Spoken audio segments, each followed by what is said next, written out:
जय हिंद दोस्तों, welcome back और एक नए वीडियो में और एक नए टॉपिक के साथ। मैं हूं डॉक्टर देव और मैं हूँ राजेश। फ्रेंड्स, आज की वीडियो का टाइटल है Israel declare state of war alert, why this will impact India.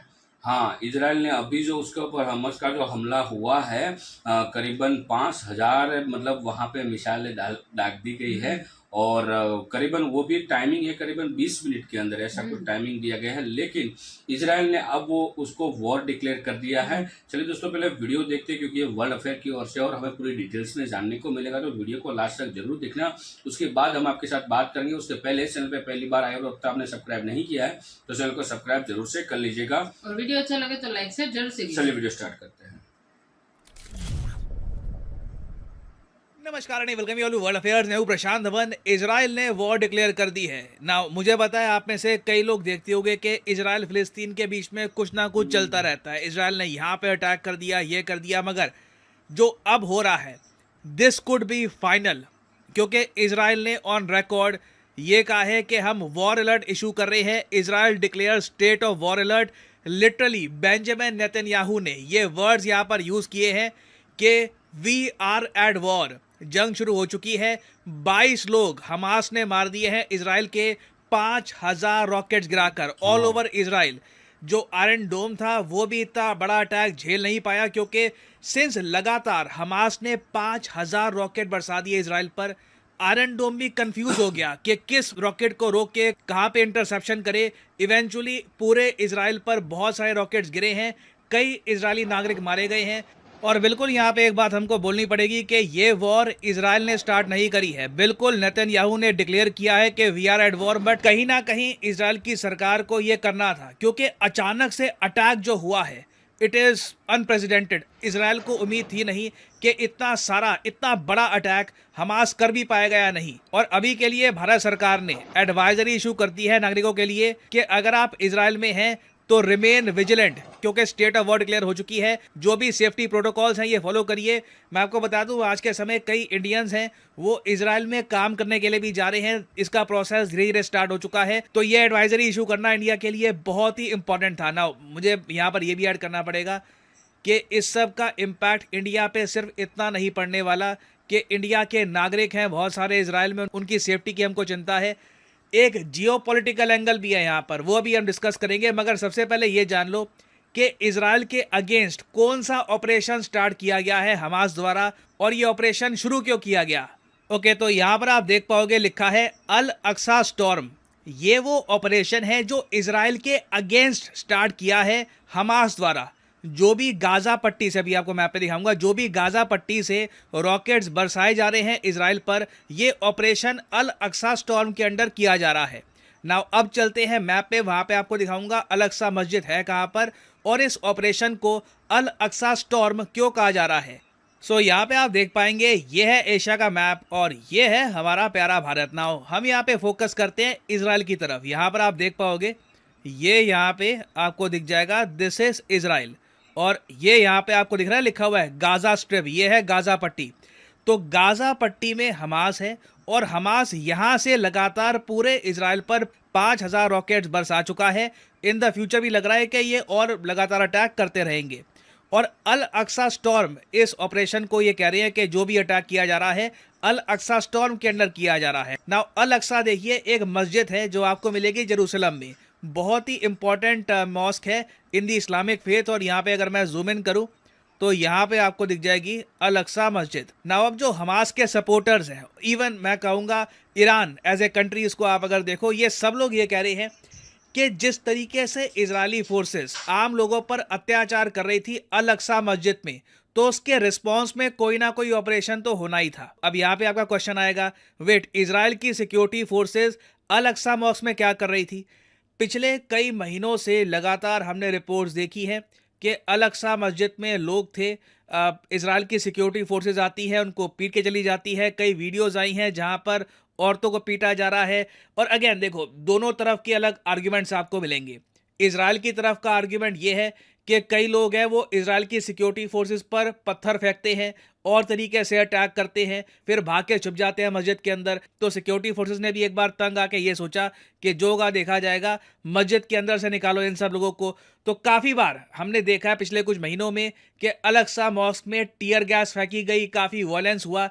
तो ये जो इंसिडेंट्स ओवर द टाइम लगातार हो रहे थे ना, हमास ने कहा है कि बस अब हम इसको सहन नहीं कर सकते, हम अल-अक्सा मॉस्क का बदला लेंगे। और इसीलिए ये लोग कह रहे हैं कि इन्होंने ऑपरेशन अल-अक्सा स्टॉर्म स्टार्ट कर दिया। नाउ स्टार्ट तो ऑपरेशन इन्होंने कर दिया है, मगर इजराइल ने जो डिक्लेरेशन ऑफ वॉर कर दी है ना, इससे कोई बड़ी बात नहीं है कि गाजा पट्टी पर हैवी बॉम्बिंग की जाए और ऑल टुगेदर इस पूरे रीजन का मैप ट्रांसफॉर्म भी हो जाए। अब यहाँ पे आपका क्वेश्चन आएगा कि इससे मैप ऑल टुगेदर चेंज कैसे हो सकता है। देखिए, जो लेवल है ना इस पूरे ऑपरेशन का, जो इजराइल के अगेंस्ट लॉन्च किया गया है हमास द्वारा, ऑपरेशन अल-अक्सा स्टॉर्म जैसा अटैक मैंने इजराइल पर कई सालों से नहीं देखा। मेरे ख्याल से पिछले एक दशक में इतना बड़ा अटैक इजराइल पे नहीं हुआ है। तो उसके रिस्पॉन्स में मैं कहूँगा बहुत ज़्यादा स्ट्रॉन्ग पॉसिबिलिटी है कि बचा कुचा जो फिलिस्तीन है इसका बड़ा हिस्सा इजराइल और कब्जा ले। ये बात आप सबको पता होगी कि इजराइल और फिलिस्तीन 1947 के आसपास ऐसे हुआ करते थे। ये जो वाइट पार्ट है ये इजराइल का था, जो ग्रीन पार्ट है ये फिलिस्तीन का था। धीरे धीरे इजराइल ने फिलिस्तीन का बहुत सारा एरिया ऑक्यूपाई किया है और अब लिटरली आप कह लीजिए छोटे छोटे एनक्लेव टापू से बचे हैं लिटरली फिलिस्तीन के inside the country of Israel. Enclave आप कह लीजिए, तो इनमें से बहुत सारे एनक्लेव जाने वाले हैं। मुझे लगता नहीं है कि कोई इजराइल को रोक पाएगा। और मैंने आपको थोड़ा सा ना एक संकेत दे दिया था कि ये हो जाएगा जब मैंने कुछ हफ्ते पहले एक वीडियो बनाई थी जहाँ पे दिखाया था कि इजराइल के जो प्राइम मिनिस्टर है बेंजामिन नेतन्याहू, इन्होंने आईमैक के बारे में यूएन के सामने फोटो दिखाई थी। और उसके बाद एक रिपोर्ट ये भी आई थी कि सऊदी अरेबिया यूएसए के साथ एक डील को लेकर मान गया है कि फ़लस्तीन के साथ जो करना है आप करो, उसके बदले में हमें बस सिक्योरिटी प्रोवाइड कर दो, ये इंश्योर करो कि हम पे कोई अटैक होगा नहीं। और यहाँ पे आप देख पाओगे ये वीडियो 7 दिन पहले ही आई थी, मिलियन व्यूज इसके हो चुके हैं। और यहाँ पे आप देख पाएंगे US Saudi defence pact tied to Israel deal, फिलिस्तीन डिमांड को सऊदी अरेबिया बिल्कुल साइड रख देगा। ये रिपोर्ट्स आई थी, मैंने आपको बताया था कि बहुत ही ज़्यादा एक बड़ी डील है जिसमें सऊदी अरेबिया सिंपली ये कह रहा है कि हमें बस सिक्योरिटी गारंटी दे दो, ये इंश्योर कर लो कि कल को ईरान या कोई और देश हम पे अटैक करता है तो हमें लिटरली तुम ऐसे बचाओगे, ऐसे प्रोटेक्शन दोगे जैसे हम तुम्हारे कंट्री का ही हिस्सा है। You will give us complete protection. तो यूएस मोस्ट प्रॉब्ली इस डील को लेकर बहुत ज़्यादा एंथुसियास्टिक है, इसको एक्सेप्ट करने वाला है। और तभी हमने देखा है टाइमिंग बहुत ही इंपॉर्टेंट है। इस डील के कंप्लीशन से पहले, फाइनलाइजेशन से पहले ही हमास ने एक बड़ा अटैक कर दिया इजराइल पर। ऑलमोस्ट आप कह लो इजराइल को पुश कर दिया है वॉर की तरफ कि हम पे अटैक करो, वॉर स्टार्ट करो, हम तुमसे लड़ना चाहते हैं। इससे डेफिनेटली सऊदी अरेबिया यूएस का जो डिफेंस पैक्ट है जिस पर बातचीत चल रही है, इस पर बहुत ज़्यादा प्रेशर आ जाएगा और इस सब का काफ़ी नेगेटिव इम्पैक्ट इंडिया पे आ सकता है। आप पूछेंगे कैसे आएगा? आपने रिसेंटली आईमैक के बारे में सुना होगा, India middle east Europe corridor. ये जो कॉरिडोर है इसके पीछे ना मेन जो बैकबोन है इसकी, वो रहेगी इजराइल सऊदी अरेबिया की कोऑपरेशन। क्योंकि ये कॉरिडोर इंडिया से स्टार्ट होगा, सऊदी अरेबिया में जाएगा, फिर इजराइल से गुजरेगा, ये पहुंचेगा यूरोप में। अगर सऊदी अरेबिया और इजराइल के बीच में ही रिलेशंस ठीक नहीं हुए तो ये कॉरिडोर प्रॉपरली बन भी नहीं पाएगा। तो आप समझ रहे हैं यहाँ पर इशू क्या है। इजराइल जब हैवी बॉम्बिंग करेगा फ़लस्तीन की, तो जो इस्लामिक कंट्रीज़ हैं, पाकिस्तान, ईरान और वेरियस और इस्लामिक कंट्रीज़ हैं, इजिप्ट, ये सब सऊदी अरेबिया को कहेंगे कि आप एक्शन लो इजराइल के अगेंस्ट, इनके साथ कोई कॉरिडोर बिल्ड मत करना।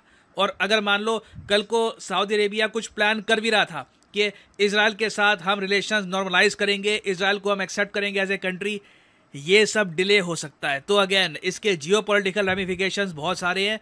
और मैं सरप्राइज नहीं होऊंगा कि हमास ने जो जियोपॉलिटिकल समीकरण बन रहे थे, इन सब को देख के ही इस वक्त अटैक किया है। नहीं तो अल-अक्सा मॉस्क पर जो भी आप कह लीजिए अत्याचार इजराइल कर रहा था, ये 1-1.5 साल से लगातार चल रहा था। मगर अटैक हमास ने इजराइल पर तभी किया है जब आईमैक कॉरिडोर की अनाउंसमेंट हो गई थी और US Saudi Arabia defence pact की भी बात चल रही थी। तो क्लियरली यहाँ पे एक लार्जर जियोपॉलिटिकल गेम खेला जा रहा है और अब देखना होगा कि इजराइल कितने बड़े स्केल पर रिस्पॉन्ड करेगा। तो इस टॉपिक से रिलेटेड देखिए अभी बहुत सी डेवलपमेंट्स आएंगी, मैं आपके लिए बाद में अपडेटेड वीडियोस लाता रहूंगा। और अनअकैडमी के थैंक यू दोस्तों वीडियो को यहाँ तक देखने के लिए। और इस वीडियो के पहले ही मैंने जिक्र किया था एक वीडियो में, कहीं ना कहीं पाकिस्तान का इसमें लिंक आएगा। तो वो यही जिक्र था कि क्योंकि देखो इजराइल ज्यादा मतलब हावी होता है तो बहुत सारे जो मुस्लिम देश है, इस्लामिक कंट्रीज जो है वो इजराइल के ऊपर प्रेशर डालेंगे सऊदी थ्रू। और हाँ। सऊदी के साथ वैसे भी थोड़े बहुत रिलेशन, सऊदी अभी भी इजराइल को देश मानता ही नहीं है। पहले अभी तो यही उसने बात, बोला है कि वो एक्सेप्ट कर लेगा, ऐसा मतलब हाँ न्यूज आ रहा है कि एक्सेप्ट कर लेगा। लेकिन अभी जो सऊदी जो प्रिंस है उस अब वो भी उसका जो माइंड है वो चेंज हुआ है और वो भी अभी जो 21वीं सदी के हिसाब से, जो टेक्नोलॉजी का जो टाइम है उस हिसाब से चलने लगे हैं। और खास करके जब हमारे यहाँ पे G20 सबमिट हुआ था उसमें जो कॉरिडोर की बात हाँ। हुई थी वो कहीं सऊदी अरेबिया से निकल के ही जाने वाला है, इजराइल होके। हाँ, तो उनमें दिक्कत आ सकती है, इसलिए इंडिया को खतरा है और इंडिया हालांकि सपोर्ट कर रहा है खोल के इजराइल को। और सऊदी अरेबिया के साथ भी इंडिया के रिलेशन अच्छे हैं, तो मोदी जी मेरे को लगे कहीं ना कहीं वो कन्वींस कर लेंगे। लेकिन जिस हिसाब से हमला हुआ है उस हिसाब से अब इजराइल पीछे हटने वाला लग नहीं रहा, और क्योंकि हमास इजराइल ने हाँ ये सब जियो पॉलिटिकल अभी मतलब ये सब कॉरिडोर की बातें ये सब चल रही है, तो उसी टाइम में उसने हमला किया, हमला करवाया। मतलब इजराइल ने मजबूर किया है कि ये लोग पहले स्टार्ट तो करें, स्टार्ट करेंगे फिर खत्म करना उसको पता है, तभी तो इतना स्ट्रॉन्ग चल रहा है। क्योंकि उसके पहले जब अमेरिका की जब बातें चल रही थी तभी कहीं ना कहीं तभी से लग रहा था कि अब इजराइल है ना हमास को मजबूर करेगा हमला करने के लिए। तो ये ही हुआ है और इसी हिसाब से अब इजराइल पूरी की तरह से हावी हो जाएगा, पूरा कंट्रोल कर लेगा। लेकिन यदि उसमें देखो इस्लामिक कंट्री घुसे बीच में तो भारत को लॉस्ट है, वो 100% है, लॉस्ट होगा। और ये खास करके यही लॉस्ट होगा कॉरिडोर वाला, वो कहीं ना कहीं स्टार्ट नहीं हो पाएगा। लेकिन कहीं ना कहीं कोई ना कोई रास्ता मिल ही जाएगा भारत को, वो तो हमें समझ में आता है। लेकिन जहां तक इजराइल की बात है तो अब इजराइल पीछे हटने वाला नहीं, क्योंकि करीबन 20 मिनट में 5000 जितनी मिसाइलें दागी गई है इजराइल को। तो इस हिसाब से अभी और भी अपडेट आती रहेगी, क्योंकि अभी ये सब मामला है थोड़ा बहुत स्टार्ट ही हुआ है। अभी उसमें क्या क्या आगे हो रहा है वो हम भी आपके समक्ष वीडियो लाते रहेंगे। तो उसके लिए चैनल को सब्सक्राइब कर दीजिए और हमें मोटिवेट कर दीजिए और बेल आइकन दबा दीजिए ताकि हमारे हर एक वीडियो की नोटिफिकेशन मिलती रहे आपको सबसे पहले। तो दोस्तों वीडियो को फिलहाल हम यहाँ पे एंड करते हैं, आपसे विदाई लेते हैं इस वीडियो से। मिलते हैं नए और एक वीडियो में आपके साथ। टिल देन जय हिंद, जय हिंद, जय भारत। जय भारत।